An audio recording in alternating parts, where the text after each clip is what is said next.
ਕੀ ਪਾਣੀਆਂ ਦੇ ਉੱਤੇ ਡਾਕੇ, ਕੀ 15 ਕਿਲੋਮੀਟਰ ਤੋਂ ਘੇਰਾ ਚੱਕ ਕੇ 50 ਕਿਲੋਮੀਟਰ ਕਰਨਾ ਬਾਰਡਰ ਸਿਕਿਉਰਿਟੀ ਫੋਰਸ ਦਾ, ਕੇਂਦਰ ਦਾ ਖੇਤਰੀ ਪਾਰਟੀਆਂ ਨੂੰ ਭੰਨੀ ਆਉਣਾ ਹਰ ਦਿਨ, ਕੋਈ ਟੁੱਟ ਕੇ ਉਧਰ ਜਾ ਰਿਹਾ, ਕੋਈ ਉਧਰ ਜਾ ਰਿਹਾ ਹੈ, ਸਾਨੂੰ ਮਿਲਣ ਵਾਲੇ ਫੰਡ ਰੋਕ ਲੈਣੇ, GST ਰੋਕ ਲੈਣੀ, ਸਰਹੱਦੀ ਸਟੇਟ ਹੋਣ ਕਰਕੇ ਕੋਈ ਵਿਸ਼ੇਸ਼ ਸਹੂਲਤ ਨਾ ਦੇਣੀ, ਇੰਡਸਟਰੀ ਦਾ ਇੱਥੋਂ ਭੱਜੇ ਜਾਣਾ। ਇਹ ਸਭ ਕੁਝ ਕੀ ਕਹਿੰਦਾ ਹੈ? ਇਹ ਕਹਿੰਦਾ ਹੈ ਕਿ ਜਦੋਂ ਅਸੀਂ ਆਜ਼ਾਦ ਹੋਏ ਸੀ ਤਾਂ ਇਸ ਪੰਜਾਬ ਨੂੰ ਚਲਾਉਣ ਵਾਲੇ ਲਾਣੇਦਾਰ, ਕਬੀਲਦਾਰ ਚੰਗੇ ਨਹੀਂ ਟੱਕਰੇ। ਬਿਲਕੁਲ ਉਹਨਾਂ ਦੇ ਨਤੀਜੇ ਦੇਖੋ। ਜਦੋਂ ਕਿਸੇ ਪੀੜ੍ਹੀ ਦੇ ਵਿੱਚ ਚਾਹੇ ਉਹ ਲੀਡਰ ਹੈ ਤੇ ਚਾਹੇ ਉਹ ਲਾਣੇਦਾਰ ਹੈ, ਮਾੜਾ ਆਉਂਦਾ ਨਾ, ਉਹਦੇ ਸਿੱਟੇ ਉਸ ਪੀੜ੍ਹੀ 'ਚ ਨਹੀਂ ਆਉਂਦੇ। ਦੂਜੀਆਂ ਪੀੜ੍ਹੀਆਂ ਜ਼ਮੀਨ ਵੇਚ ਕੇ ਕਰਜ਼ਈ ਹੋ ਕੇ ਭਰਦੀਆਂ ਤੇ ਫਿਰ ਪਿੰਡ ਤੇ ਇਲਾਕਾ ਕਹਿੰਦਾ ਕਿ ਆਹ ਇਹਨਾਂ ਦੇ ਬਾਪੂ ਦੇ ਪੱਟੇ ਨੇ। ਅਸੀਂ ਵੀ ਪੁਰਾਣੇ ਸਿਆਸੀ ਬਾਪੂਆਂ ਦੇ ਪੱਟੇ ਆ।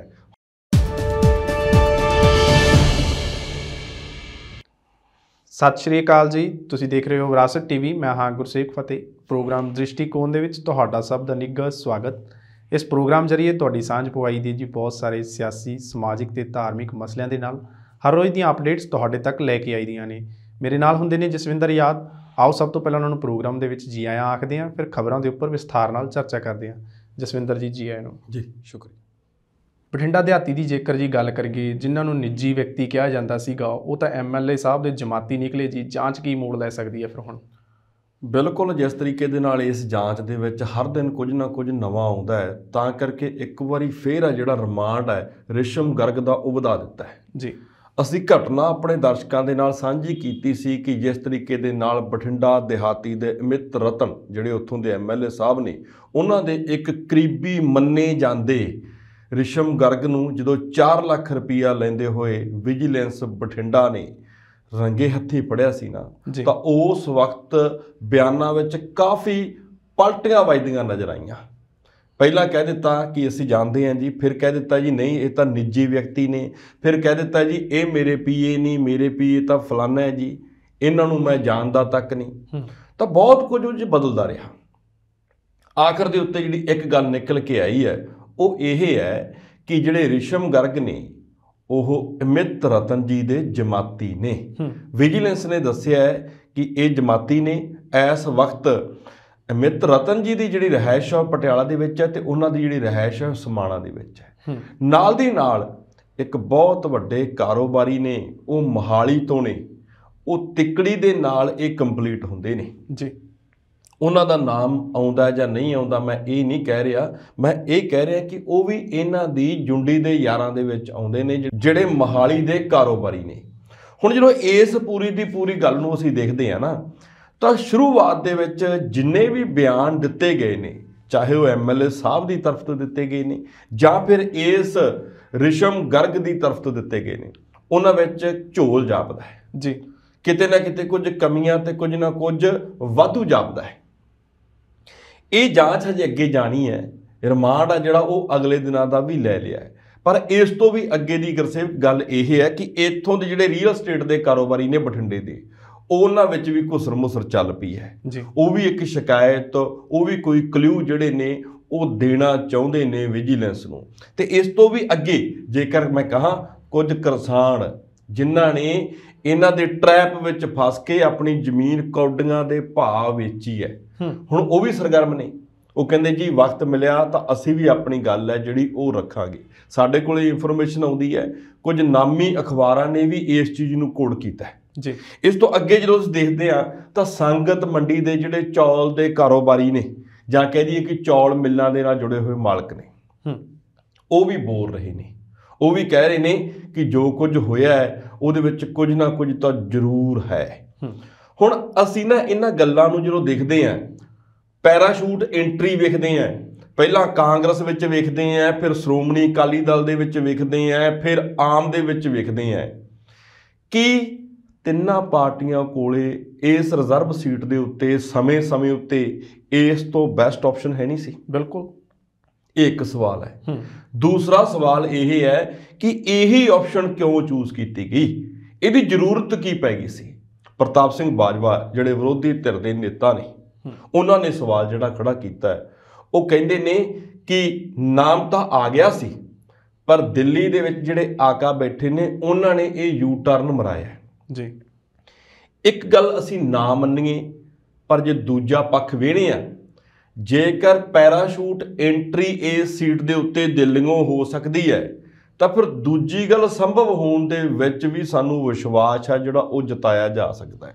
ਮੈਂ ਨਹੀਂ ਕਹਿੰਦਾ ਕਿ ਇਸ ਤਰੀਕੇ ਦੇ ਨਾਲ ਹੋਇਆ ਹੈ ਕਿ ਦਿੱਲੀ ਤੋਂ ਹੁਕਮ ਆਏ ਨੇ, ਫਿਰ ਪੰਜਾਬ ਸਰਕਾਰ ਨੇ ਉਹਦੇ ਉੱਤੇ ਜਾਂ ਜਾਂਚ ਟੀਮ ਨੇ ਉਹਦੇ ਉੱਤੇ, ਮੈਂ ਕਿਸੇ ਤਰ੍ਹਾਂ ਦਾ ਕੋਈ ਦੋਸ਼ ਨਹੀਂ ਲਾ ਰਿਹਾ, ਮੈਂ ਸਮੀਕਰਨ ਦੱਸ ਰਿਹਾ ਕਿ ਇਹ ਸਮੀਕਰਨ ਵਿਰੋਧੀ ਧਿਰ ਕਹਿੰਦੀ ਹੈ, ਬਾਜਵਾ ਸਾਹਿਬ ਕਹਿੰਦੇ ਕਿ ਇਸ ਤਰੀਕੇ ਦੇ ਨਾਲ ਬਣੇ ਨੇ ਜੀ। ਹੁਣ ਇਹ ਸਮੀਕਰਨ ਬਣ ਗਏ ਨੇ। ਸਵਾਲ ਇਹ ਹੈ ਕਿ ਸਿਰਫ ਭ੍ਰਿਸ਼ਟਾਚਾਰ ਦੇ ਉੱਤੇ ਜਿਹੜੀਆਂ ਕਾਰਵਾਈਆਂ ਹੈ ਉਹ ਇਹਨਾਂ ਦੇ ਖਿਲਾਫ ਹੋਣਗੀਆਂ, ਵਿਰੋਧੀਆਂ ਦੇ ਖਿਲਾਫ ਹੋਣਗੀਆਂ। ਉਹ ਟੋਲ ਫ੍ਰੀ ਨੰਬਰ ਜਿਹਦੇ ਵਿੱਚ ਕਿੰਨੇ ਹੀ ਮੈਸੇਜ ਆਉਂਦੇ ਹੋਣਗੇ, ਉਹਨਾਂ ਨੂੰ ਕਿਵੇਂ ਵਰਤ ਰਹੇ ਹੋ ਤੁਸੀਂ? ਪਿਕ ਐਂਡ ਚੂਜ਼ ਕਰ ਰਹੇ ਹੋ, ਜਾਂ ਫਿਰ ਉਹਦੇ ਵਿੱਚ ਤੁਸੀਂ ਨਹੀਂ ਵੇਖਦੇ ਕੌਣ ਆਪਣਾ ਤੇ ਕੌਣ ਬੇਗਾਨਾ ਹੈ? ਜੇ ਤੁਸੀਂ ਨਹੀਂ ਵੇਖਦੇ ਫੌਜਾ ਸਿੰਘ ਸਰਾਰੀ, ਤੁਸੀਂ ਐਵੇਂ ਵੀ ਨਹੀਂ ਦੱਸਿਆ ਕਿ ਅਸੀਂ ਉਹਨਾਂ ਨੂੰ ਮੰਤਰੀ ਮੰਡਲ ਚੋਂ ਕਿਉਂ ਕੱਢਤਾ, ਬਿਲਕੁਲ ਕੋਈ ਕਾਰਨ ਵੀ ਨਹੀਂ ਦੱਸਿਆ। ਆਡੀਓ ਲੀਕ ਹੁੰਦੀ ਹੈ ਉਹਨਾਂ ਦੇ ਜਿਹੜੇ ਪੀਏ ਨੇ ਤਰਸੇਮ ਕਪੂਰ ਦੇ ਨਾਂ ਦੇ ਉੱਤੇ, ਤੁਸੀਂ ਕੋਈ ਪਰਚਾ ਹੀ ਨਹੀਂ ਦਰਜ ਕੀਤਾ। ਤੁਸੀਂ ਜੇ ਪਰਚਾ ਦਰਜ ਕੀਤਾ ਤਾਂ ਕੋਈ ਇਨਫੋਰਮੇਸ਼ਨ ਹੀ ਨਹੀਂ ਦਿੱਤੀ। ਜੇਕਰ ਤੁਸੀਂ ਫੌਜਾ ਸਿੰਘ ਸਰਾਰੀ ਨੂੰ ਬਾਹਰ ਕਰ ਰਹੇ ਹੋ, ਉਹਨਾਂ ਤੇ ਕੋਈ ਕੇਸ ਕਿਉਂ ਨਹੀਂ ਕਰ ਰਹੇ ਜੀ? ਹੁਣ ਪਹਿਲੀ ਗੱਲ ਜਿਹੜੀ ਮੈਂ ਕਰਨ ਜਾ ਰਿਹਾ ਹੈ ਉਸ ਨੂੰ ਧਿਆਨ ਦੇ ਨਾਲ ਦੇਖਿਓ ਕਿ ਇੱਕ ਪਾਸੇ ਫੌਜਾ ਸਿੰਘ ਸਰਾਰੀ ਹੈ ਜਿਨ੍ਹਾਂ ਬਾਰੇ ਸਬੂਤ ਅਸੀਂ ਠੇਠ ਪੰਜਾਬੀ ਚ ਕਹੀਏ ਤਾਂ ਵੱਟ ਤੇ ਪਏ ਸੀ ਜੀ। ਹਾਂ, ਉਹ ਸੱਚੇ ਸੀ ਝੂਠੇ ਸੀ, ਉਹਨਾਂ ਦੀ ਛਾਣਬੀਣ ਤੁਸੀਂ ਕਰਨੀ ਸੀ, ਪਰ ਸਬੂਤ ਸੀ ਤੁਹਾਡੇ ਕੋਲੇ। ਤਰਸੇਮ ਕਪੂਰ ਕਹਿ ਰਿਹਾ ਸੀ, ਨਾਲੀ ਕੋਠੀ ਵਿੱਚ ਕਹਿੰਦੇ ਨੇ ਕਿ ਇੱਕ ਦਿੱਲੀ ਦੇ ਵੱਡੇ ਲੀਡਰ ਨੇ ਦੋਨਾਂ ਨੂੰ ਬਿਠਾ ਕੇ ਸਮਝਾਇਆ, ਉਹ ਪਾਈ ਮਿੱਟੀ ਨਾ ਪੱਟੋ। ਪਰ ਇਸ ਤਰੀਕੇ ਦੇ ਨਾਲ ਸਮਝਾਉਣ ਦੇ ਬਾਵਜੂਦ ਤੁਸੀਂ ਕੋਈ ਕਾਰਵਾਈ ਨਹੀਂ ਕੀਤੀ। ਪਹਿਲਾ ਜਿਹੜਾ ਸੈਸ਼ਨ ਹੈ ਉਹਦੇ ਵਿੱਚ ਕਾਲੇ ਲਿਬਾਸ ਕਹਿ ਦਈਏ, ਕਾਲੇ ਕੁੜਤੇ ਕਹਿ ਦਈਏ ਪਾ ਕੇ ਕਾਂਗਰਸ ਨੇ ਤੁਹਾਡਾ ਘਿਰਾਓ ਕੀਤਾ। ਕੀ ਤੁਹਾਡਾ ਸੈਸ਼ਨ ਚੱਲਿਆ? ਨਹੀਂ ਚੱਲਣ ਦਿੱਤਾ ਅਗਲਿਆਂ ਨੇ। ਪਰ ਫਿਰ ਵੀ ਤੁਸੀਂ ਫੌਜਾ ਸਿੰਘ ਸਰਾਰੀ ਉੱਤੇ ਉਸ ਵਕਤ ਕੀ ਸੋਚਿਆ ਕਿ ਜੇ ਅਸੀਂ ਹੁਣ ਕਰਦੇ ਹਾਂ, ਕਹਿਣਗੇ ਵਿਰੋਧੀਆਂ ਦਾ ਪ੍ਰੈਸ਼ਰ ਸੀ, ਤੇ ਤੁਸੀਂ ਰੋਕ ਲਿਆ ਉਸ ਗੱਲ ਨੂੰ। ਤੁਸੀਂ ਨਹੀਂ ਕੀਤਾ, ਵਕਤ ਪਾ ਕੇ ਤੁਸੀਂ ਕੀਤਾ। ਠੀਕ ਹੈ, ਤੁਹਾਡੀਆਂ ਆਪਣੀਆਂ ਸਰਕਾਰ ਚਲਾਉਣ ਦੀਆਂ ਸਟ੍ਰੈਟਜੀਆਂ ਹੋਣਗੀਆਂ, ਅਸੀਂ ਇੱਥੇ ਬੈਠੇ ਆਮ ਛੋਟੇ ਜਿਹੇ ਮਾਮੂਲੀ ਜਿਹੇ ਲੋਕ ਪੱਤਰਕਾਰ ਕੀ ਜਾਣਦੇ ਆ। ਪਰ ਫਿਰ ਵੀ ਜੇ ਵਕਤ ਪਾ ਕੇ ਕੀਤਾ ਤਾਂ ਲੋਕਾਂ ਨੂੰ ਤਾਂ ਦੱਸ ਦੇਣਾ ਕਿ ਫੌਜਾ ਸਿੰਘ ਸਰਾਰੀ ਜੇ ਤੁਸੀਂ ਬਾਹਰ ਕਰ ਰਹੇ ਹੋ, ਦੋਸ਼ਾਂ 'ਚ ਕਰ ਰਹੇ ਹੋ, ਜਾਂ ਹੋਰ ਵੱਡਾ ਅਹੁਦਾ ਦੇਣਾ ਉਹਨਾਂ ਨੂੰ, ਕਿਸੇ ਹੋਰ ਵੱਡੇ ਅਹੁਦੇ ਤੇ ਹੋਰ ਕੋਈ ਜ਼ਿੰਮੇਵਾਰੀ ਦੇਣ ਜਾ ਰਹੇ ਹੋ, ਇਹ ਵੀ ਦੱਸ ਦਿੰਦੇ। ਕਿਉਂ ਨਹੀਂ ਦੱਸਿਆ ਗਿਆ? ਇੱਕ ਤਾਂ ਗੱਲ ਇਹ ਦੇਖੋ ਕਿ 2 ਵਿਧਾਇਕ, ਉਸ ਤੋਂ ਬਾਅਦ ਦੋਨੇ ਤੁਸੀਂ ਜਿਹੜੇ ਮੰਤਰੀ ਲਾਉਣੇ ਹੋ, ਮਾਫ ਕਰਨਾ, ਇੱਕ ਮੰਤਰੀ ਲਾਉਣੇ ਹੋ ਫੌਜਾ ਸਿੰਘ ਸਰਾਰੀ ਨੂੰ, ਦੂਸਰੇ ਤੁਹਾਡੇ ਐਮਐਲਏ ਨੇ। ਦੋਨਾਂ ਨੂੰ ਬਚਾਉਣ ਦਾ, ਦੋਨਾਂ ਦੇ ਉੱਤੇ ਕੇਸ ਕਰਨ ਦਾ ਤੁਹਾਡੀ ਹੀ ਪਾਰਟੀ ਵਿੱਚ ਦੂਹਰਾ ਮਾਪਦੰਡ ਹੈ। ਅਸੀਂ ਦੂਜੀਆਂ ਪਾਰਟੀਆਂ ਨਾਲ ਕੰਪੈਰੀਜ਼ਨ ਕਰਦੇ ਹਾਂ। ਪਹਿਲਾਂ ਇਹ ਦੇਖੋ ਕਿ ਤੁਹਾਡੀ ਹੀ ਪਾਰਟੀ ਵਿੱਚ 2 ਵਿਅਕਤੀਆਂ ਲਈ ਵੱਖਰੀ ਵੱਖਰੀ ਅਪਰੋਚ ਹੈ ਜੀ। ਇੱਕ ਅਪਰੋਚ ਵਿਜੇ ਸਿੰਗਲਾ ਬਾਰੇ ਹੈ, ਇੱਕ ਅਪਰੋਚ ਤੁਹਾਡੀ ਜੀ ਅਮਿਤ ਰਤਨ ਬਾਰੇ ਹੈ। ਇਹ ਕਿਉਂ ਹੈ? ਜਦੋਂ ਅਸੀਂ ਫਿਰ ਪੈਰਾਸ਼ੂਟ ਐਂਟਰੀ ਵਾਲੀ ਗੱਲ ਵੇਖਦੇ ਹਾਂ, ਫਿਰ ਜਾਪਦਾ ਹੈ ਕਿ ਜਿਹੜਾ ਬੰਦਾ ਦਿੱਲੀ ਦੇ ਨਾਲ ਜੁੜ ਗਿਆ ਉਹਦੇ ਲਈ ਤੁਸੀਂ ਅਪਰੋਚ ਹੋਰ ਰੱਖ ਗਏ ਹੋ, ਫੌਜਾ ਸਿੰਘ ਸਰਾਰੀ ਲਈ ਤੁਸੀਂ ਫਿਰ ਅਪਰੋਚ ਹੋਰ ਰੱਖ ਗਏ ਹੋ, ਤੇ ਵਿਜੇ ਸਿੰਗਲਾ ਲਈ ਤੁਸੀਂ ਅਪਰੋਚ ਹੈ ਜਿਹੜੀ ਹੋਰ ਰੱਖ ਗਏ ਹੋ। 2-3 ਵਿਧਾਇਕਾਂ ਦੇ ਉੱਤੇ ਕਾਰਵਾਈ ਕਰਨ ਦੇ ਲਈ ਅਪਰੋਚ ਵੱਖਰੀ ਵੱਖਰੀ ਕਿਉਂ?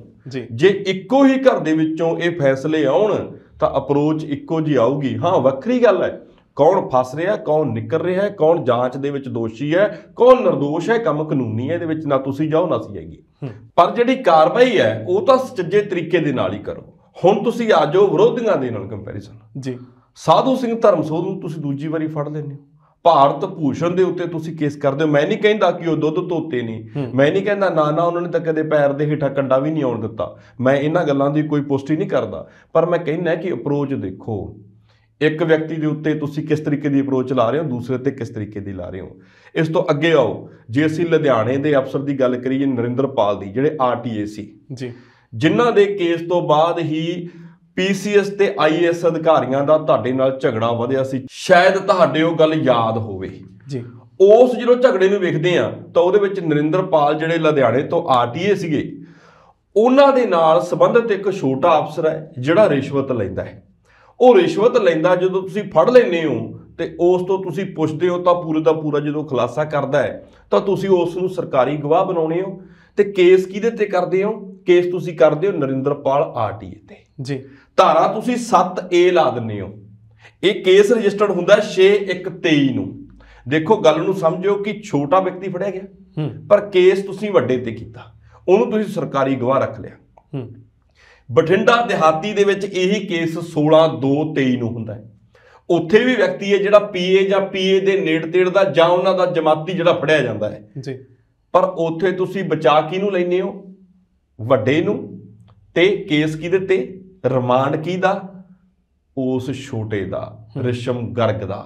ਮੈਂ ਨਹੀਂ ਕਹਿੰਦਾ ਕਿ ਐਮਐਲਏ ਸਾਹਿਬ ਦਾ ਰਿਮਾਂਡ ਲਓ, ਮੈਂ ਤਾਂ ਇਹ ਕਹਿਣਾ ਹੈ ਕਿ ਤੁਸੀਂ ਇਹ ਤਾਂ ਦੱਸੋ ਕਿ ਇਹ ਦੂਰਾ ਕਿਉਂ ਹੋ ਸਕਦਾ? ਮੈਨੂੰ ਕਾਨੂੰਨੀ ਜਿਹੜੀ ਜਾਣਕਾਰੀ ਘੱਟ ਹੋਵੇ। ਜਿਹੜੀ ਧਾਰਾ ਤੁਸੀਂ ਲਾਈ ਹੈ 7A, ਤਾਂ ਧਾਰਾ 1 ਦੇ ਵਿੱਚ ਪ੍ਰੋਸੈਸ ਤਾਂ ਸੇਮ ਹੋਊਗਾ ਨਾ ਜੀ। ਹੁਣ ਇਹ ਸਾਰੀਆਂ ਗੱਲਾਂ ਜਦੋਂ ਵਿਚਾਰੀਆਂ ਜਾਂਦੀਆਂ ਤਾਂ ਫਿਰ ਬਾਜਵਾ ਸਾਹਿਬ ਦੀ ਗੱਲ ਹੈ ਜਿਹੜੀ ਉਹ ਸਿਰਫ ਵਿਰੋਧ ਕਰਨ ਦੇ ਲਈ ਆਖੀ ਨਹੀਂ ਜਾਪਦੀ। ਫਿਰ ਜਾਪਦਾ ਹੈ ਕਿ ਜਿਸ ਤਰੀਕੇ ਦੇ ਨਾਲ ਦਿੱਲੀ ਤੋਂ ਇੱਕ ਵਿਅਕਤੀ ਨੂੰ ਭੇਜਿਆ ਗਿਆ, ਮੁੱਖ ਮੰਤਰੀ ਸਾਹਿਬ ਨੂੰ ਕਿਹਾ ਗਿਆ ਕਿ ਇਹਨੂੰ ਆਪਣੇ ਤੁਸੀਂ ਸੀਐਮ ਹਾਊਸ ਦੇ ਵਿੱਚ ਲਾ ਲਓ ਜੀ, ਆਪਣਾ ਸਹਾਇਕ OSD ਲਾ ਲਓ ਜੀ। ਤਾਂ ਉਹਨਾਂ ਨੇ ਕਹਿ ਦਿੱਤਾ ਨਹੀਂ ਜੀ, ਸਾਡੇ ਕੋਲ ਤਾਂ ਆਲਰੇਡੀ ਜਿਹੜੇ ਨੇ ਪੂਰੇ ਨੇ। ਫਿਰ ਉਹ ਆਪਣੇ ਕਿਸੇ ਕਲੋਜ਼ ਨੂੰ, ਬੜੇ ਕਰੀਬੀ ਨੂੰ ਮਾਨ ਸਾਹਿਬ ਲਾ ਲੈਂਦੇ ਨੇ। ਤਾਂ ਕੀ ਸੀਗਾ? ਇੱਕ ਪੈਰਲਲ ਸ਼ਾਸਨ ਚਲਾਉਣ ਦੀ ਕੋਸ਼ਿਸ਼ ਸੀ। ਰਾਘਵ ਚੱਡਾ ਨੂੰ ਜਦੋਂ ਤੁਸੀਂ ਸਲਾਹਕਾਰ ਕਮੇਟੀ ਦਾ ਮੈਂਬਰ ਲਾ ਕੇ ਕਹਿ ਦਿੰਦੇ ਹੋ ਜੀ ਇਹ ਸਾਡੇ ਦੇ ਨਾਲ ਸਲਾਹ ਕਰਿਆ ਕਰਨਗੇ, ਜਦੋਂ ਫਿਰ ਤੁਸੀਂ ਵੱਡੇ ਕਾਰੋਬਾਰੀਆਂ ਨੂੰ ਰਾਜ ਸਭਾ ਦੇ ਵਿੱਚ ਲੈ ਕੇ ਜਾਂਦੇ ਹੋ, ਕੀ ਪੰਜਾਬ ਦੇ ਵਿੱਚ ਹੋਰ ਲੋਕ ਜਿਨ੍ਹਾਂ ਨੇ ਚੰਗਾ ਯੋਗਦਾਨ ਪਾਇਆ, ਸੰਤ ਸੀਚੇਵਾਲ ਵਰਗੇ, ਉਹ ਹੋਰ ਹੈ ਨਹੀਂ ਸੀ? ਦਿੱਲੀ ਦੇ ਵਿੱਚੋਂ ਬੜਿਆਂ ਨੂੰ ਤੁਸੀਂ ਲੈ ਜਾਂਦੇ ਹੋ। ਵਿਰੋਧੀ ਗੱਲ ਇਹ ਕਹਿੰਦੇ ਨੇ ਪਰ ਤੁਸੀਂ ਵਿਰੋਧੀਆਂ ਨੂੰ ਇਸ ਗੱਲ ਦਾ 2 ਟੁਕ ਜਵਾਬ ਦੇ ਦਿੰਦੇ ਹੋ। ਤੁਸੀਂ ਨਹੀਂ ਕੀਤਾ ਜੀ। ਡਾਕਟਰ ਮਨਮੋਹਨ ਸਿੰਘ ਨੂੰ ਅਸਾਮ ਤੋਂ ਲਾਇਆ ਜੀ, ਫਲਾਣੇ ਥਾਂ ਤੋਂ ਲਾਇਆ, ਤੁਸੀਂ ਕਹਿੰਦੇ ਹੋ ਇਸ ਗੱਲ ਨੂੰ। ਪਰ ਇੱਕ ਗੱਲ ਤਾਂ ਦੱਸੋ, ਤੁਸੀਂ ਤਾਂ ਕਹਿੰਦੇ ਹੋ ਕਿ ਅਸੀਂ ਤਾਂ ਨਿਖੇੜ ਕੇ ਰਾਜਨੀਤੀ ਕਰਨੀ ਹੈ ਜੀ, ਤੁਸੀਂ ਤਾਂ ਕਹਿੰਦੇ ਹੋ ਵੱਖਰੀ ਰਾਜਨੀਤੀ ਕਰਨੀ ਹੈ, ਫਿਰ ਉਹਨਾਂ ਵਰਗੀ ਰਾਜਨੀਤੀ ਕਰਕੇ ਤੁਸੀਂ ਕਹਿੰਦੇ ਹੋ ਜੀ ਤੁਸੀਂ ਨਹੀਂ ਕੀਤਾ। ਫਿਰ ਤੁਹਾਨੂੰ ਵੱਖ ਕਿਵੇਂ ਵੇਖਿਆ ਜਾਵੇ? ਚਲੋ ਖੈਰ, ਇਸ ਖਬਰ ਨੂੰ ਅਸੀਂ ਇੱਥੇ ਹੀ ਸਮਾਪਤ ਕਰਦੇ ਹਾਂ ਤੇ ਮੈਂ ਅਖੀਰ ਦੇ ਉੱਤੇ ਅੱਜ ਦੇ ਦਿਵਸ ਦੀਆਂ ਜ਼ਰੂਰ ਮੁਬਾਰਕਾਂ ਦੇਵਾਂ ਕਿ ਅੱਜ ਮਾਤ ਭਾਸ਼ਾ ਦਿਵਸ ਹੈ। ਹਰ ਇੱਕ ਆਪਣੀ ਮਾਤ ਭਾਸ਼ਾ ਨੂੰ ਪਿਆਰ ਕਰਦਾ ਹੈ। ਰਸੂਲ ਹਮਜ਼ਦੋਜ ਦੀ ਕਿਤਾਬ ਮੇਰਾ ਦਾਗਿਸਤਾਨ ਜਿਹੜੀ ਮਾਤ ਭਾਸ਼ਾ ਦੀ ਬਹੁਤ ਵਧੀਆ ਤਰੀਕੇ ਦੇ ਨਾਲ ਗਵਾਹੀ ਭਰਦੀ ਹੈ, ਜ਼ਰੂਰ ਪੜ੍ਹਿਓ। ਤੇ ਸਾਰਿਆਂ ਨੂੰ ਮਾਤ ਭਾਸ਼ਾ ਦਿਵਸ ਦੀ ਮੁਬਾਰਕਬਾਦ।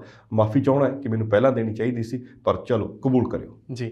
ਖੈਰ ਮੈਂ ਤਾਂ ਇਹ ਕਹਿਣਾ ਜੀ, ਤੁਸੀਂ ਐਵੇਂ ਇੰਨੇ ਸਵਾਲ ਐਡਰੈਸ ਕੀਤੇ। ਅੱਜ ਕੱਲ੍ਹ ਨੈਟਵਰਕ ਡਰੋਪ ਦਾ ਬੜਾ ਇਸ਼ੂ ਚੱਲਦਾ ਹੈਗਾ, ਉਹ ਨੈਟਵਰਕ ਡਰੋਪ ਦੇ ਕਰਕੇ ਹੋ ਸਕਦਾ ਉਸ ਲਾਈਨ ਦੇ ਉੱਪਰ ਕੁਛ ਜਿਹੜੀਆਂ ਸ਼ਿਕਾਇਤਾਂ ਨਾ ਪੁੱਜੀਆਂ ਹੋਣ, ਸੋ ਆਪਾਂ ਨੂੰ ਇੰਨਾ ਖਪਣ ਦੀ ਲੋੜ ਨਹੀਂ ਹੈਗੀ ਜੀ। ਹਾਂ ਬਿਲਕੁਲ, ਦਰੁਸਤ ਹੋ ਤੁਸੀਂ, ਇਸ ਤਰੀਕੇ ਦੇ ਨਾਲ ਹੀ ਹੁੰਦਾ ਹੋਊਗਾ। ਅੱਗੇ ਗੱਲ ਕਰੀਏ ਤਾਂ ਜੀ, ਪਹਿਲਾਂ ਤੋਂ ਹੀ ਵਿੱਤੀ ਸੰਕਟ ਨਾਲ ਜੂਝ ਰਹੀ ਪੰਜਾਬ ਨੂੰ ਹੁਣ ਕੇਂਦਰ ਨੇ ਫਸਲੀ ਖਰੀਦ ਖਰਚੇ ਦੇਣ ਤੋਂ ਵੀ ਇਨਕਾਰ ਕਰ ਦਿੱਤਾ। ਇਸ ਤੋਂ ਪਹਿਲਾਂ ਵੀ ਕੇਂਦਰ ਨੇ ਕਾਫੀ ਚੀਜ਼ਾਂ ਦੇ ਉੱਪਰ ਹੱਥ ਘੁੱਟ ਲਿਆ ਜੀ।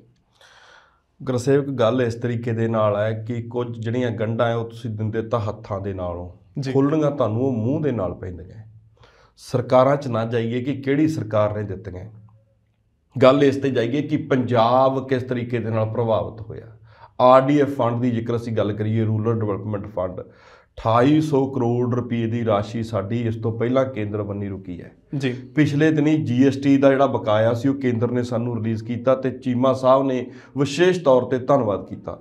ਖੈਰ ਧੰਨਵਾਦ ਕੀਤਾ, ਉਹਨਾਂ ਦਾ ਇੱਕ ਸਲੀਕਾ ਹੈ, ਉਹਨਾਂ ਦਾ ਇੱਕ ਸਦਾਚਾਰ ਹੈ, ਪਰ ਮੇਰੇ ਖਿਆਲ ਦੇ ਨਾਲ ਇਸ ਧੰਨਵਾਦ ਦੀ ਜ਼ਰੂਰਤ ਨਹੀਂ ਸੀ, ਕਿਉਂਕਿ ਜਿਹੜਾ ਬਕਾਇਆ ਅਸੀਂ ਲੈਣਾ ਸੀ, ਹੋਰ ਸਟੇਟਾਂ ਨੇ ਵੀ ਲੈਣਾ ਸੀ, ਉਹੀ ਤਾਂ ਰਿਲੀਜ਼ ਕੀਤਾ ਗਿਆ, ਕੋਈ ਵੱਖਰੇ ਤੌਰ ਤੇ ਨਹੀਂ ਕੀਤਾ।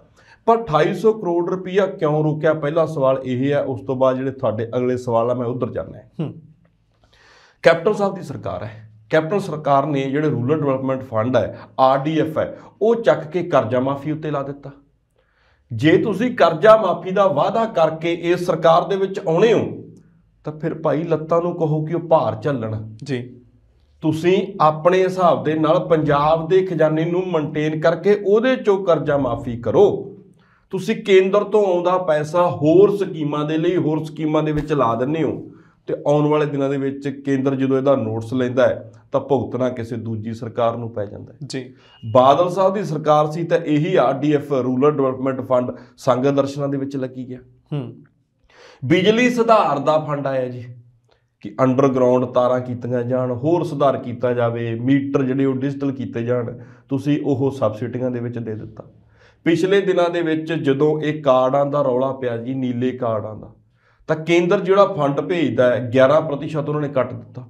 ਉਹ ਕਹਿੰਦੇ ਪੜਤਾਲ ਕਰ ਲਓ ਜੀ, ਵੱਡੇ ਦਰਵਾਜ਼ੇ ਜਿਨ੍ਹਾਂ ਦੇ ਲੱਗੇ ਆ, ਕੋਠੀਆਂ, ਤੁਹਾਡੇ ਫੰਡ ਉੱਥੇ ਵੀ ਜਾਂਦੇ ਨੇ। ਤੁਹਾਡਾ ਇਹ ਫੰਡ ਵਾਲਾ ਪੈਸਾ 2 ਰੁਪਏ ਕਣਕ ਦੇ ਰੂਪ ਵਿੱਚ ਉਹਨਾਂ ਦੇ ਘਰੇ ਵੀ ਜਾਈ ਜਾਂਦਾ। ਕਹਿਣ ਦਾ ਭਾਵ ਇਹ ਹੈ ਕਿ ਕੇਂਦਰ ਲੱਖ ਸਿਆਸਤ ਕਰਦੀ ਹੋਊਗੀ, ਕੇਂਦਰ ਲੱਖ ਤਿਕੜਮਬਾਜ਼ੀ ਕਰਦੀ ਹੋਊਗੀ, ਉਹ ਵੇਂਹਦੀ ਹੋਊਗੀ ਕਿ ਪੰਜਾਬ 'ਚ ਸਰਕਾਰ ਕਿਹਦੀ ਹੈ ਤੇ ਕੇਂਦਰ 'ਚ ਕਿਹਦੀ ਹੈ ਜੀ। ਪਰ ਇੱਕ ਸਵਾਲ ਇਹ ਹੈ ਕਿ ਤੁਸੀਂ ਸਵਾਲ ਕਿਉਂ ਛੱਡੇ? ਇਹ ਸਵਾਲ ਨੂੰ ਤੁਸੀਂ ਕਿਸ ਤਰੀਕੇ ਦੇ ਨਾਲ ਐਡਰੈਸ ਕਰੋਗੇ? ਤੁਸੀਂ ਕਹਿੰਦੇ ਹੋ ਕਿ ਕੇਂਦਰ ਇਸ ਤਰੀਕੇ ਦੇ ਨਾਲ ਕਰ ਦਿੰਦਾ। ਮੈਂ ਵੀ ਕਹਿੰਦਾ ਕਿ ਕੇਂਦਰ ਦੀਆਂ ਕਾਫੀ ਥਾਵਾਂ ਉੱਤੇ ਪੰਜਾਬ ਪ੍ਰਤੀ ਜਿਹੜੀਆਂ ਨੀਤੀਆਂ ਉਹ ਮਤਰੇਈ ਮਾਂ ਵਾਲੀਆਂ ਰਹੀਆਂ। ਪਰ ਇਸ ਤੋਂ ਅੱਗੇ ਵੀ ਦੇਖੋ ਕਿ ਜਿਹੜਾ ਪੈਸਾ ਸਾਡੇ ਕੋਲ ਆਇਆ ਅਸੀਂ ਜਿਉਂ ਦੀ ਤਿਉਂ ਵਰਤਿਆ ਜਾਂ ਅਸੀਂ ਕਿਸੇ ਹੋਰ ਮਕਸਦ ਲਈ ਵਰਤਿਆ ਤਾਂ ਅਸੀਂ ਉਸ ਦੀ ਇਨਫੋਰਮੇਸ਼ਨ ਸਾਂਝੀ ਕੀਤੀ ਹੈ, ਉਹਦੀ ਕੋਈ ਇਜਾਜ਼ਤ ਲਈ ਹੈ? ਨਹੀਂ। ਇਹਨਾਂ ਗੱਲਾਂ ਦੇ ਵਿੱਚ ਤੁਸੀਂ ਅੜਿੱਕੇ ਦੇ ਵਿੱਚ ਆਉਣੇ ਹੋ। ਹੁਣ ਤੁਸੀਂ ਅੱਗੇ ਆ ਜਾਓ ਕਿ ਜਿਹੜਾ RDF ਹੈ, ਰੂਰਲ ਡਿਵੈਲਪਮੈਂਟ ਫੰਡ ਹੈ, ਤੇ ਨਾਲ ਦੀ ਨਾਲ MDF ਹੈ, ਮਾਰਕੀਟ ਡਿਵੈਲਪਮੈਂਟ ਫੰਡ ਹੈ, ਇਹਨਾਂ ਵਿੱਚ ਕਟੌਤੀ ਕੀਤੀ ਹੈ ਜੀ। ਕੇਂਦਰ ਨੇ 6% ਤੋਂ ਘਟਾ ਕੇ ਇਹ 2% ਕਰ ਦਿੱਤੇ। ਮੈਂ ਗੁਰਸੇਵਕ ਡਾਟੇ ਵਿੱਚ ਵੀ ਜਾਣਾ ਹੈ, ਪਰ ਉਸ ਤੋਂ ਪਹਿਲਾਂ ਮੈਂ ਇੱਕ ਛੋਟੀ ਜਿਹੀ ਗੱਲ ਕਹਿ ਦੇਵਾਂ। ਜਦੋਂ ਇਹ 3 ਕਾਲੇ ਕਾਨੂੰਨ ਆਏ ਸੀ, ਉਹਨਾਂ ਕਾਲੇ ਕਾਨੂੰਨਾਂ ਵਿੱਚ ਕੀ ਕਿਹਾ ਗਿਆ ਸੀ ਕਿ ਕਿਸੇ ਵੀ ਖਰੀਦਦਾਰ ਨੂੰ ਇਹ ਮੰਡੀ ਵਾਲਾ ਟੈਕਸ ਨਹੀਂ ਦੇਣਾ ਪਊਗਾ ਜੀ। ਪ੍ਰਾਈਵੇਟ ਬੰਦਾ ਖਰੀਦ ਸਕੂਗਾ, ਸਿਰਫ ਉਹਨੂੰ ਆਪਣਾ ਪੈਨ ਕਾਰਡ, ਆਧਾਰ ਕਾਰਡ ਸਬੂਤ, ਮੁੱਢਲੇ ਸਬੂਤ ਦੇਣੇ ਪੈਣਗੇ। ਜਦੋਂ ਤੁਸੀਂ ਇਹ ਗੱਲ ਕਰਦੇ ਸੀ ਤਾਂ ਅਸੀਂ ਅੰਦੋਲਨ ਵਿੱਢਿਆ ਸੀ। ਮੈਂ ਉਸ ਵਕਤ ਵੀ ਕਿਹਾ ਸੀ ਕਿ ਇਸ ਚੀਜ਼ ਨੂੰ ਲਾਗੂ ਕਰਨ ਦੀ ਕੋਸ਼ਿਸ਼ ਕਰਨਗੇ। ਦੇਖੋ, ਪੰਜਾਬ ਤੇ ਹਰਿਆਣਾ 2 ਸੂਬੇ ਇੱਦਾਂ ਦੇ ਹੈ ਜਿੱਥੇ ਇਹ RDF ਵੱਧ ਮਿਲਦਾ ਹੈ, MDF ਵੀ ਵੱਧ ਮਿਲਦਾ ਦੂਸਰੇ ਸੂਬਿਆਂ ਦੇ ਮੁਕਾਬਲੇ, ਕਿਉਂਕਿ ਪੈਦਾਵਾਰ ਹੀ ਇੱਥੋਂ ਹੁੰਦੀ ਹੈ, ਢਿੱਡ ਹੀ ਇੱਥੋਂ ਭਰਦੇ ਨੇ ਪੂਰੇ ਭਾਰਤ ਦੇ। ਪਰ ਹੁਣ ਕਹਿੰਦੇ ਨਹੀਂ ਜੀ, ਅਸੀਂ ਦੂਜੇ ਸੂਬਿਆਂ ਦੇ ਬਰਾਬਰ ਹੀ ਕਰਨਾ ਹੈ। ਅੱਜ ਉਹੀ ਕਾਨੂੰਨ ਨੇ, ਉਹਨਾਂ ਨੂੰ ਸੋਧ ਦੇ ਵਿੱਚ ਲੈ ਕੇ ਆਇਆ ਜਾ ਰਿਹਾ ਹੈ। ਅੱਜ ਉਹੀ ਕਾਨੂੰਨ ਨੇ, ਉਹਨਾਂ ਨੂੰ ਡਾਇਰੈਕਟ ਨਹੀਂ, ਅਨਡਾਇਰੈਕਟ ਵੇ ਦੇ ਨਾਲ ਲੋਕਾਂ ਦੇ ਉੱਤੇ ਥੋਪਿਆ ਜਾ ਰਿਹਾ ਹੈ। ਸਾਡੀਆਂ ਕਿਸਾਨ ਜਥੇਬੰਦੀਆਂ ਤਾਂ ਹੁਣ ਆਪਸ ਵਿੱਚ ਉਲਝ ਗਈਆਂ। ਉਹ ਤਾਂ ਖੈਰ ਜਦੋਂ ਪਹਿਲਾਂ ਵੀ ਕਹਿੰਦੇ ਸੀ ਨਾ ਭਾਰਤੀ ਕਿਸਾਨ ਏਕਤਾ, ਤਾਂ ਮੈਂ ਸੋਚਦਾ ਸੀ ਕਿ 32 ਕਹਿਣ ਤੋਂ ਬਾਅਦ ਵੀ ਏਕਤਾ ਕਹਿ ਦਿੰਦੇ ਹੋ, ਜਾਂ ਤਾਂ ਫਿਰ ਏਕਤਾ ਸ਼ਬਦ ਦੇ ਅਰਥ ਬਦਲ ਗਏ ਜਾਂ ਫਿਰ 32 ਹੋਣ ਦੇ ਅਰਥ ਬਦਲ ਗਏ। 32 ਜਥੇਬੰਦੀਆਂ ਪਰ ਭਾਰਤੀ ਕਿਸਾਨ ਏਕਤਾ। ਅੱਜ ਇਸ ਮਸਲੇ ਬੰਨੀ ਕਿਸੇ ਦਾ ਵੀ ਖਿਆਲ ਨਹੀਂ, ਪਰ ਸਾਨੂੰ ਖਿਆਲ ਕਰਨਾ ਪਊਗਾ। ਸਭ ਤੋਂ ਪਹਿਲਾਂ ਮੈਂ ਡਾਟੇ ਬੰਨੀ ਜੇਕਰ ਜਾਵਾਂ ਤਾਂ ਕੇਂਦਰ ਨੇ 2.5% ਪ੍ਰਬੰਧਕੀ ਫੰਡ ਆ ਜਿਹੜਾ ਝੋਨੇ ਦੇ ਉੱਤੇ ਜਿਹੜਾ ਪ੍ਰਬੰਧ ਕੀਤਾ ਜਾਂਦਾ, ਮੈਨੇਜਮੈਂਟ ਫੰਡ ਕਹਿ ਲਓ ਭਾਈ, 2.5% ਉਹਨੂੰ ਕੱਟ ਕੇ 1% ਕਰ ਦਿੱਤਾ। ਇਹਦੇ ਨਾਲ ਪੰਜਾਬ ਦੇ ਉੱਤੇ ਬੋਝ ਕਿੰਨਾ ਪਿਆ? 577 ਕਰੋੜ ਰੁਪਏ ਦਾ ਬੋਝ ਪੈ ਗਿਆ। ਇਸ ਤੋਂ ਅੱਗੇ ਜੇਕਰ ਅਸੀਂ ਆਉਣੇ ਆ, ਜਿਹੜੀ ਚਿੱਠੀ ਭੇਜੀ ਆ ਪਿਊਸ਼ ਗੋਇਲ ਜਿਹੜੇ ਸਪਲਾਈ ਤੇ ਖੁਰਾਕ ਮੰਤਰੀ ਨੇ, ਉਹ ਚਿੱਠੀ ਨੇ ਪੰਜਾਬ ਨੂੰ ਸੋਚਣ ਲਈ ਮਜਬੂਰ ਕਰ ਦਿੱਤਾ। ਮੇਰੇ ਖਿਆਲ ਦੇ ਨਾਲ ਪੰਜਾਬ ਦੀ ਸਰਕਾਰ ਚਿੰਤਾ 'ਚ ਹੋਊਗੀ ਕਿ ਇਹ ਡੁੱਬ ਰਿਹਾ ਸੂਬਾ ਹੁਣ ਇਸ ਤਰੀਕੇ ਦੇ ਪ੍ਰਬੰਧ ਕਿੱਥੋਂ ਕਰਕੇ ਦੇਊਗਾ, ਇਹ ਲੜਾਈ ਕਿਸ ਤਰੀਕੇ ਨਾਲ ਲੜੀ ਜਾਊਗੀ। RDF ਤੇ MDF ਜਿਹੜਾ 6% ਮਿਲਦਾ ਸੀ ਗੁਰਸੇਵਕ ਪੰਜਾਬ ਨੂੰ, ਹੁਣ ਉਹ ਕੱਟ ਕੇ ਸਿਰਫ 2% ਮਿਲੂਗਾ ਜੀ। 2600 ਤੇ 40 ਕਰੋੜ ਰੁਪਏ ਦਾ ਨੁਕਸਾਨ ਪੰਜਾਬ ਦਾ ਇਹਦੇ ਵਿੱਚ ਹੋ ਗਿਆ ਹੈ। ਤੇ ਇਸ ਤੋਂ ਅੱਗੇ ਜੇਕਰ ਮੈਂ ਪੂਰੀ ਦੀ ਪੂਰੀ ਗੱਲ ਕਰਾਂ, 66,000 ਕਰੋੜ ਰੁਪਏ ਦੀ ਫਸਲ ਪੰਜਾਬ ਵੇਚਦਾ ਸਾਲਾਨਾ, 66,000 ਕਰੋੜ ਰੁਪਏ ਦੀ, ਜਿਹਦੇ ਵਿੱਚੋਂ RDF ਤੇ MDF ਜਿਹੜਾ ਸਾਡੇ ਕੋਲੇ ਆਉਂਦਾ ਉਹ 4,000 ਕਰੋੜ ਆਉਂਦਾ ਹੈ ਜੀ। ਤੇ ਹੁਣ ਕਿੰਨਾ ਆਊਗਾ? ਸਿਰਫ 1,320 ਕਰੋੜ। 527 ਅਸੀਂ ਮੈਨੇਜਮੈਂਟ ਫੰਡ ਪਾ ਲਈਏ, ਬਾਕੀ ਇਹਦੀ ਕਾਟ ਪਾ ਲਈਏ ਤਾਂ ਪੂਰੀ ਕਾਟ ਪਾਉਣ ਤੋਂ ਬਾਅਦ ਇਹ ਗੱਲ ਇਸ ਨਤੀਜੇ ਤੇ ਆਉਂਦੀ ਹੈ ਕਿ ਅਸੀਂ 3217 ਕਰੋੜ ਰੁਪਈਆ ਜਿਹੜਾ ਉਹ ਫੰਡ ਹੈ ਉਹ ਘੱਟ ਲੈ ਰਹੇ ਹਾਂ। ਘੱਟ ਲੈ ਨਹੀਂ ਰਹੇ, ਸਾਡਾ ਘੱਟ ਕਰ ਦਿੱਤਾ ਗਿਆ। ਤੇ ਇਸ ਤੋਂ ਵੀ ਅਗਲੀ ਗੱਲ, ਆੜਤੀਆਂ ਨੂੰ ਪਹਿਲਾਂ ਜਿਹੜੀ ਆੜਤ ਮਿਲਦੀ ਸੀ ਜਾਂ ਕਹਿ ਲਈਏ ਕਮਿਸ਼ਨ ਮਿਲਦਾ ਸੀ, ਉਹ 2.5% ਤੱਕ ਕਟੌਤੀ ਉਹਦੇ ਵਿੱਚ ਵੀ ਲਾ ਦਿੱਤੀ ਹੈ। ਉਹ ਵੀ 1.25 ਤੋਂ ਲੈ ਕੇ 2 ਦੇ ਕਰੀਬ ਜਿਹੜਾ ਉਹ ਸ਼ਫਲ ਕਰੂਗਾ। ਇਹ ਸਾਰੀਆਂ ਗੱਲਾਂ ਨੇ ਕਿ ਪਾਣੀਆਂ ਦੇ ਉੱਤੇ ਡਾਕੇ, ਕਿ 15 ਕਿਲੋਮੀਟਰ ਤੋਂ ਘੇਰਾ ਚੱਕ ਕੇ 50 ਕਿਲੋਮੀਟਰ ਕਰਨਾ ਬਾਰਡਰ ਸਿਕਿਉਰਿਟੀ ਫੋਰਸ ਦਾ, ਕੇਂਦਰ ਦਾ ਖੇਤਰੀ ਪਾਰਟੀਆਂ ਨੂੰ ਭੰਨੀ ਆਉਣਾ ਹਰ ਦਿਨ, ਕੋਈ ਟੁੱਟ ਕੇ ਉਧਰ ਜਾ ਰਿਹਾ, ਕੋਈ ਉਧਰ ਜਾ ਰਿਹਾ ਹੈ, ਸਾਨੂੰ ਮਿਲਣ ਵਾਲੇ ਫੰਡ ਰੋਕ ਲੈਣੇ, GST ਰੋਕ ਲੈਣੀ, ਸਰਹੱਦੀ ਸਟੇਟ ਹੋਣ ਕਰਕੇ ਕੋਈ ਵਿਸ਼ੇਸ਼ ਸਹੂਲਤ ਨਾ ਦੇਣੀ, ਇੰਡਸਟਰੀ ਦਾ ਇੱਥੋਂ ਭੱਜੇ ਜਾਣਾ। ਇਹ ਸਭ ਕੁਝ ਕੀ ਕਹਿੰਦਾ ਹੈ? ਇਹ ਕਹਿੰਦਾ ਹੈ ਕਿ ਜਦੋਂ ਅਸੀਂ ਆਜ਼ਾਦ ਹੋਏ ਸੀ ਤਾਂ ਇਸ ਪੰਜਾਬ ਨੂੰ ਚਲਾਉਣ ਵਾਲੇ ਲਾਣੇਦਾਰ ਕਬੀਲਦਾਰ ਚੰਗੇ ਨਹੀਂ ਟੱਕਰੇ। ਬਿਲਕੁਲ ਉਹਨਾਂ ਦੇ ਨਤੀਜੇ ਦੇਖੋ, ਜਦੋਂ ਕਿਸੇ ਪੀੜ੍ਹੀ ਦੇ ਵਿੱਚ ਚਾਹੇ ਉਹ ਲੀਡਰ ਹੈ ਤੇ ਚਾਹੇ ਉਹ ਲਾਣੇਦਾਰ ਹੈ, ਮਾੜਾ ਆਉਂਦਾ ਨਾ, ਉਹਦੇ ਸਿੱਟੇ ਉਸ ਪੀੜ੍ਹੀ 'ਚ ਨਹੀਂ ਆਉਂਦੇ। ਦੂਜੀਆਂ ਪੀੜ੍ਹੀਆਂ ਜ਼ਮੀਨ ਵੇਚ ਕੇ ਕਰਜ਼ਈ ਹੋ ਕੇ ਭਰਦੀਆਂ ਤੇ ਫਿਰ ਪਿੰਡ ਤੇ ਇਲਾਕਾ ਕਹਿੰਦਾ ਕਿ ਆਹ ਇਹਨਾਂ ਦੇ ਬਾਪੂ ਦੇ ਪੱਟੇ ਨੇ। ਅਸੀਂ ਵੀ ਪੁਰਾਣੇ ਸਿਆਸੀ ਬਾਪੂਆਂ ਦੇ ਪੱਟੇ ਆ। ਹੌਲੀ ਹੌਲੀ ਸਾਡੇ ਹੁਣ ਸਾਹਮਣੇ ਇਹਦੇ ਨਤੀਜੇ ਆ ਰਹੇ ਨੇ। ਬਿਲਕੁਲ ਜੀ, ਇਹਨਾਂ ਸਿਆਸੀ ਬਾਪੂਆਂ ਨੇ ਕਦੇ ਨਿੱਚ ਤਿਆਗਿਆ ਹੁੰਦਾ ਤਾਂ ਪੰਜਾਬ ਦੀ ਤਸਵੀਰ ਸ਼ਾਇਦ ਹੋਰ ਹੋਣੀ ਸੀ। ਜਗਦੀਸ਼ ਟਾਈਟਲਰ ਦੀ ਗੱਲ ਕਰੀਏ ਤਾਂ ਜੀ ਕਾਂਗਰਸ ਨੇ ਉਹਨਾਂ ਨੂੰ ਨੈਸ਼ਨਲ ਵਰਕਿੰਗ ਕਮੇਟੀ ਦਾ ਮੈਂਬਰ ਬਣਾ ਦਿੱਤਾ ਜੀ। ਕਾਂਗਰਸ ਦੀ ਸਿਆਸਤ ਕਿੱਧਰ ਜਾ ਰਹੀ ਹੈ? ਗੁਰਸੇਵਕ, ਜੇਕਰ ਅਸੀਂ ਜਗਦੀਸ਼ ਟਾਈਟਲਰ ਦੀ ਗੱਲ ਕਰੀਏ, ਸੱਜਣ ਕੁਮਾਰ ਦੀ ਗੱਲ ਕਰੀਏ, ਕਮਲਨਾਥ ਦੀ ਗੱਲ ਕਰੀਏ, ਇਹ ਸਾਰੇ ਇੱਕ ਹੀ ਤਾਂ ਝੁੰਡ ਦੇ ਬੰਦੇ ਨੇ ਜੀ। ਇਹ ਸਾਰਾ ਇੱਕ ਹੀ ਤਾਂ ਗਰੁੱਪ ਹੈ। ਸੱਜਣ ਕੁਮਾਰ ਨੂੰ ਕਿੰਨਾ ਚਿਰ ਇਹ ਨਵਾਜ਼ਦੇ ਰਹੇ, ਸਨਮਾਨ ਦਿੰਦੇ ਰਹੇ, ਫਿਰ ਬਚ ਕੇ ਨਿਕਲਣ ਦੀ ਕੋਸ਼ਿਸ਼ ਕਰਦੇ ਰਹੇ। ਕਮਲਨਾਥ ਦੀ ਗੱਲ ਤੁਹਾਨੂੰ ਪਤਾ ਹੋਊਗੀ ਕਿ ਇੰਦੌਰ ਦੇ ਵਿੱਚ ਜਦੋਂ ਕੀਰਤਨੀਆ ਮਨਪ੍ਰੀਤ ਸਿੰਘ ਕਾਹਨਪੁਰੀਏ ਨੇ ਕਿਹਾ ਸੀ ਕਿ ਅੱਜ ਤੋਂ ਬਾਅਦ ਮੈਂ ਇੱਥੇ ਆਉਣਾ ਹੀ ਨਹੀਂ, ਤੁਸੀਂ ਸਿਰੋਪਾ, ਜਿਹਨੂੰ ਅਸੀਂ ਸਿਰੋਪਾ ਕਹਿ ਦਿੰਦੇ ਆ, ਸਿਰੋਪਾ ਦਾ ਮੁੱਲ ਹੀ ਭੁੱਲ ਗਏ। ਤੁਸੀਂ ਕਿੰਨਾ ਬੰਦਿਆਂ ਦੇ ਗਲਾਂ ਵਿੱਚ ਸਿਰੋਪਾ ਪਾਈ ਜਾਂਦੇ ਹੋ? ਕੀ ਤੁਸੀਂ ਹੁਣ ਸਿਰਫ ਰੋਟੀਆਂ ਚਾਹਾਂ ਜੋਗਰੇ ਰਹਿ ਗਏ? ਮਹਾਂ ਦੀ ਦਾਲ ਖਾਣ ਜੋਗਰੇ ਰਹਿ ਗਏ। ਬਹੁਤ ਵੱਡੀਆਂ ਗੱਲਾਂ ਉਹਨਾਂ ਨੇ ਕਹੀਆਂ ਸੀ। ਸਵਾਲ ਉਦੋਂ ਖੜੇ ਹੋ ਗਏ ਸੀ ਕਿ ਕਮਲਨਾਥ ਵੀ ਉਹ ਜੁੰਡੀ ਦੇ ਯਾਰਾਂ ਦੇ ਵਿੱਚੋਂ ਸੀ ਜੀ। ਕੀ ਫਿਰ ਹੁਣ ਜਗਦੀਸ਼ ਟਾਈਟਲਰ ਨੂੰ ਇਸ ਤਰੀਕੇ ਦੇ ਨਾਲ ਨਵਾਜਣਾ ਸਿਆਸਤ ਦੀ ਇੱਕ ਘੱਟ ਸਮਝ ਹੈ ਜਾਂ ਬਰੀਕ ਸਮਝ ਹੈ? ਮੈਂ ਕਿਸ ਤਰੀਕੇ ਦੇ ਨਾਲ ਕਿਹਾ, ਤੁਸੀਂ ਭਾਰਤ ਜੋੜੋ ਯਾਤਰਾ ਦੀ ਗੱਲ ਕਰਦੇ ਹੋ, ਪੰਜਾਬ ਦੇ ਵਿੱਚ ਆਉਣੇ ਹੋ, ਦਸਤਾਰ ਸਜਾਉਣੇ ਹੋ ਤੇ ਬਿਲਕੁਲ ਵਧੀਆ ਤਰੀਕੇ ਦੇ ਨਾਲ ਤੁਸੀਂ ਪੰਜਾਬੀਆਂ ਨੂੰ ਮੋਹ ਲੈਂਦੇ ਹੋ। ਸ਼੍ਰੀਨਗਰ ਦੇ ਵਿੱਚ ਜਾ ਕੇ ਤੁਸੀਂ ਉਸੇ ਚੀਜ਼ ਨੂੰ ਸਹੀ ਠਹਿਰਾਉਣ ਦੀ ਕੋਸ਼ਿਸ਼ ਕਰਦੇ ਹੋ 1984 ਜੀ। ਇੱਥੋਂ ਤੱਕ ਸਿਆਸਤ ਹੋ ਸਕਦੀ ਹੈ, ਪਰ ਇਸ ਤੋਂ ਅੱਗੇ ਹੁਣ ਵਰਕਿੰਗ ਕਮੇਟੀ ਦੇ ਵਿੱਚ ਜਗਦੀਸ਼ ਟਾਈਟਲਰ ਨੂੰ ਮੈਂਬਰ ਬਣਾਉਣਾ, ਮੈਂਬਰ ਬਣਾ ਕੇ ਤੁਸੀਂ ਜਾਂ ਤਾਂ ਬਹੁਤ ਬਰੀਕ ਸਿਆਸਤ ਕਰ ਰਹੇ ਹੋ। ਬਰੀਕ ਸਿਆਸਤ ਤੋਂ ਕੀ ਭਾਵ ਹੈ ਕਿ ਤੁਸੀਂ ਸੌਫਟ ਹਿੰਦੂਇਜ਼ਮ ਦੀ ਸਿਆਸਤ ਕਰਨਾ ਚਾਹੁੰਦੇ ਹੋ। ਜੇਕਰ 2% ਨੂੰ ਤੁਸੀਂ ਨਾਰਾਜ਼ ਵੀ ਕਰੋਗੇ ਤਾਂ 98% ਨੂੰ ਖੁਸ਼ ਕਰਨ ਦੀ ਕੋਸ਼ਿਸ਼ ਹੈ ਜੀ। ਜਾਂ ਫਿਰ ਤੁਹਾਨੂੰ ਇਹ ਸਿਆਸੀ ਸਮਝ ਘੱਟ ਹੈ ਕਿ ਤੁਸੀਂ ਸੌਫਟ ਹਿੰਦੂਇਜ਼ਮ ਦੀ ਸਿਆਸਤ ਨਹੀਂ ਕਰਦੇ, ਪਰ ਜਿਸ ਸਟੇਟ ਵਿੱਚ ਤੁਹਾਡਾ ਰੁਤਬਾ ਥੋੜ੍ਹਾ ਬਹੁਤ ਬਚਿਆ, ਜਿੱਥੇ ਤੁਸੀਂ ਪਿਛਲੇ ਦਿਨੀ ਸਰਕਾਰ ਵਿੱਚ ਸੀਗੇ ਤੇ ਜਿੱਥੇ ਤੁਸੀਂ ਆਉਣ ਦੀਆਂ ਸੰਭਾਵਨਾਵਾਂ ਰੱਖਦੇ ਹੋ, ਉੱਥੋਂ ਬਾਰੇ ਤੁਸੀਂ ਕਿਹੜੀ ਸੋਚ ਲੈ ਕੇ ਚੱਲਦੇ ਹੋ ਜੀ। ਕਾਂਗਰਸ ਦੀ ਜਿਹੜੀ ਸਿਆਸਤ ਹੈ, ਖਾਸ ਕਰਕੇ 84 ਤੋਂ ਬਾਅਦ, ਉਹ ਪੰਜਾਬ ਦੇ ਵਿੱਚ ਕਿਸ ਤਰੀਕੇ ਦੇ ਨਾਲ ਕਰਨੀ ਆ, ਉਸ ਚੀਜ਼ ਨੂੰ ਉਹ ਸੈੱਟ ਨਹੀਂ ਕਰ ਪਾ ਰਹੇ। ਉਹਨਾਂ ਦੇ ਵੱਖਰੇ ਵੱਖਰੇ ਬਿਆਨ ਨੇ। ਦੇਖੋ, ਤੁਸੀਂ ਆਪਣੇ ਕੌਮੀ ਲੀਡਰਾਂ ਦਾ ਕੋਈ ਦਿਹਾੜਾ ਮਨਾਉਣਾ ਹੈ ਤਾਂ ਉਸ ਨੂੰ ਪੰਜਾਬ ਤੋਂ ਦੂਰ ਰੱਖੋ ਜੀ। ਜੇਕਰ ਸਹੀ ਰੂਪ ਦੇ ਵਿੱਚ ਤੁਸੀਂ ਸਿਆਸਤ ਕਰਨਾ ਚਾਹੁੰਦੇ ਹੋ। ਤੁਸੀਂ ਪੰਜਾਬ ਦੇ ਵਿੱਚ ਟੀ-ਸ਼ਰਟਾਂ ਪਾ ਕੇ ਉੱਦਾਂ ਦੇ ਦਿਹਾੜੇ ਜਿਹੜੇ ਮਨਾਉਣ ਦੀ ਕੋਸ਼ਿਸ਼ ਕਰਦੇ ਹੋ, ਕਹਿਣ ਦਾ ਭਾਵ ਕਿ ਚਾਹੇ ਕੋਈ ਵਿਰੋਧ ਨਾ ਕਰੇ, ਤੁਸੀਂ ਵਿਰੋਧ ਮੁੱਲ ਲੈ ਰਹੇ ਹੋ। ਤੁਸੀਂ ਇਸ ਵਿਰੋਧ ਦੇ ਵਿੱਚ ਘੁਸ ਕੇ ਇਸ ਵਿਰੋਧ ਨੂੰ ਆਪਣੇ ਗਲ ਪਾ ਰਹੇ ਹੋ। ਸਿੱਖ ਆਗੂ ਇਸ ਤੇ ਨਾਰਾਜ਼ ਨੇ।